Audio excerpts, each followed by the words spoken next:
Where can we put Cialis in the tier list? Do we put it over telmisartan, same rank, A tier? And I would actually look into Cialis before looking into telmisartan because it has more practical benefits. As much as we see it as an erection performance boosting drug, it has these benefits of performance-based aspects in the gym that people are biohacking with it from a PD perspective as opposed to even thinking of health benefits. And that just carries over them when you go to the gym. Like we're talking about, you're lowering your blood pressure from one aspect, just don't get sexually stimulated in the gym. Yeah, nowadays there's so many OnlyFans girls in the gyms. It's you really got to select where you do your training. Oh my God, man. Especially when you're Cialis. Yeah, it's a loaded weapon, man. So a lot of people control their blood pressure with Cialis. The downside is acid reflux. You take your Cialis with oral steroids, you're going to be burping acid the whole day unless you take a proton pump inhibitor or increase your stomach acid with betaine hydrochloride and apple cider vinegar. So that also comes with a little bit of an instruction manual. Low dose 5 milligrams Cialis, 10 milligrams if you're a big guy. I think you can do a lot of good, but also a lot of harm. Do you guys have any experience with Cialis as blood pressure medications or recreationally? Yeah, well, you know, everyone's tried it with the pump. It's an experience. If you stack another few things on top of it, can be quite the experience training arms or training chest. Yeah. I think from a blood pressure perspective, yeah, the knock-on effect of CGMP and raising, like again, endothelial nitric oxide production, you're probably only going to see maybe a drop in blood pressure of like 4 or 5 points. Now, that might be enough to take you from 140 down into 135 or 135 into 130. But then you're getting all the other potential benefits. It has a long half-life. It can be used maybe once, twice per week. I see it quite often being prescribed by TRT clinics now as an adjuvant for blood pressure management alongside TRT, because in the UK it's relatively cheap on a private prescription perspective, that adding 1 or 2 pills per week to a TRT dose gives the benefit of satisfaction in the bedroom, but also blood pressure management, and then you carry that into the gym. Yeah. Yeah, a lot of guys are more, like when they start this journey of TRT, they're probably more receptive to adding something like Cialis because they heard about that. Like telmisartan, we all know about this in the bodybuilding space. But Cialis is, of course, legendary status with general population where, it helps with erection quality and might help with libido because you have more confidence in your erection. And in that sense, they'd rather run that. And the blood pressure management is a warm added benefit, which initially that's what it was designed for. Yeah. But they prescribe it for its side effects, basically. And you could microdose, Viagra or Levitra. You could microdose those because they have shorter half-lives. Yeah. So you would need to take those once or twice per day. Or twice per day. There's like dietary restrictions too with those versus Cialis, right? Oh, really? You don't take Viagra with fat in a meal. It's not oh, right, yeah, because I didn't. I'm just saying you have to time it correctly. There's, Yeah, Cialis you could take once per day. It's much easier to use. Yeah, for sure, and it has a compounding effect. So what a lot of guys notice is that they start with 5 milligrams, and then after a week or two, it really reaches peak serum levels, and they get a little bit of this flushing effect where the capillaries dilate. And then you get a lot of blood flow through the face, and then it feels like you stuck your face in a hot oven. And you get the same effect with telmisartan when you start that at 80 milligrams per day or 40 milligrams per day, because you get that capillary dilation, and then your face gets hot. You can really feel that in your skin. So there's a lot of a side effect that people don't really expect, and then suddenly that happens when they first use these medications. Your body slowly adapts to that, or you adapt to the feeling. Where this heat that you get through your skin is a little bit more pronounced than before due to the blood flow. Same thing from red wine, right? What is it, the resveratrol? So, Dean, if you drink red wine, are you on the floor from hypotension? Me? I can't remember the last time I drank red wine. It must have been when I was in college. Yeah. Jesus, that must have been like 15 years ago. Right. So with red wine, you have the resveratrol, right? And it can also have a dilating effect. And then people get red ears from the capillary dilations. And that can also lower their blood pressure. And that's how a lot of alcoholics justify their wine consumption, because it's good for blood pressure. It's nothing different than some guys. It lowers cholesterol too. It doesn't mean it's any good for you. It's dissolving your body from the inside, the alcohol.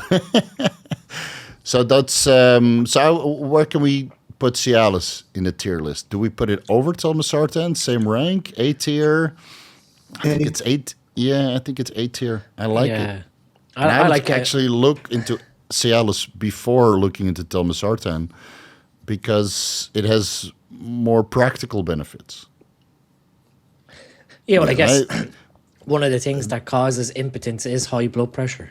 Ironically, or ironically, so you're probably going towards that root cause, taking something like this, and it probably falls in line like the pre-workout supplementation. Like, as much as we see it as an erection performance boosting drug, it has these benefits of performance-based aspects in the gym that people are biohacking with it from a PED perspective, as opposed to even thinking of health benefits.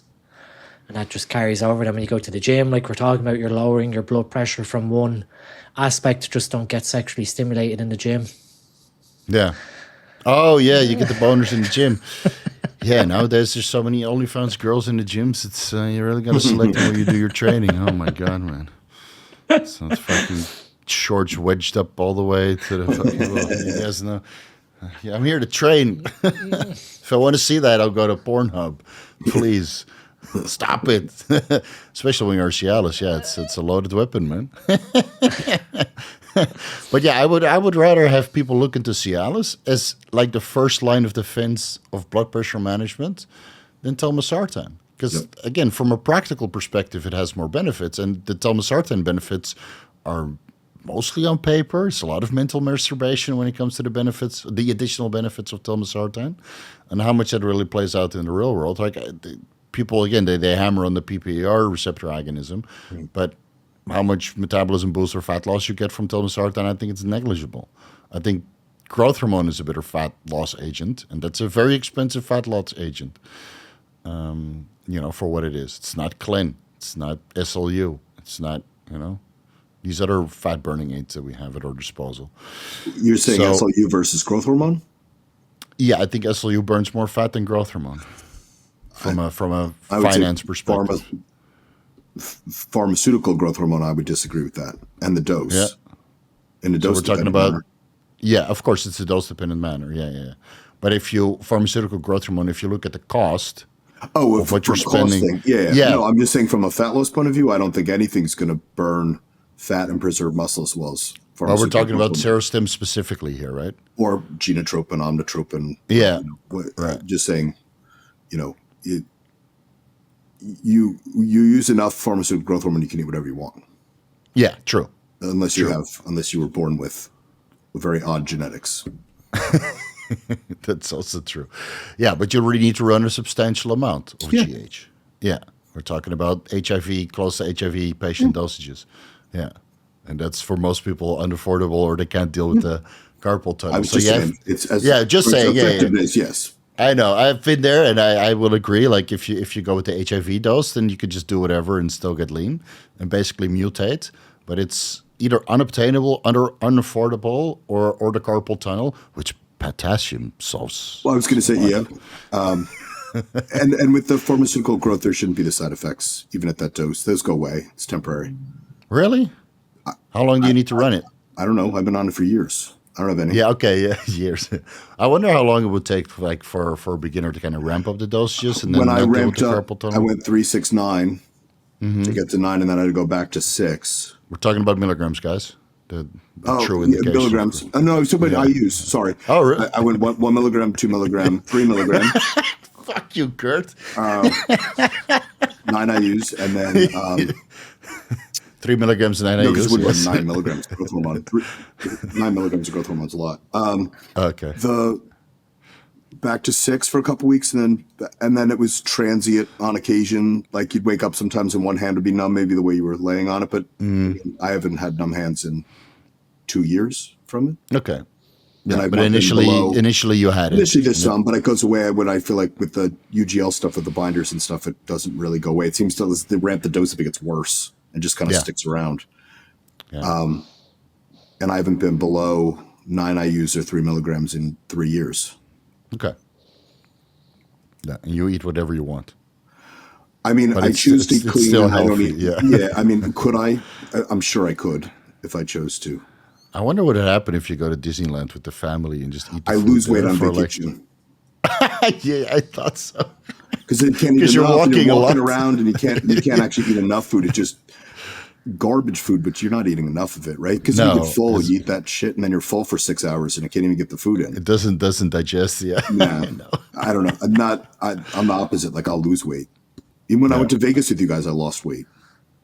I lost initially and then I gained. Did you? Yeah, but I can eat like a fucking maniac. And it's, I mean, I'm in the US. I have like 10 days to eat garbage. So I'm going to eat all the garbage I can see. And then I have to go back to Thailand where the garbage is non-existent. Oh, there's garbage here, but it's not as garbagey. Yeah, it's not as garbage as here. A lot of garbage. That's why I'm not going this year. So I can actually, not get fat. And I have to do a binge and purge.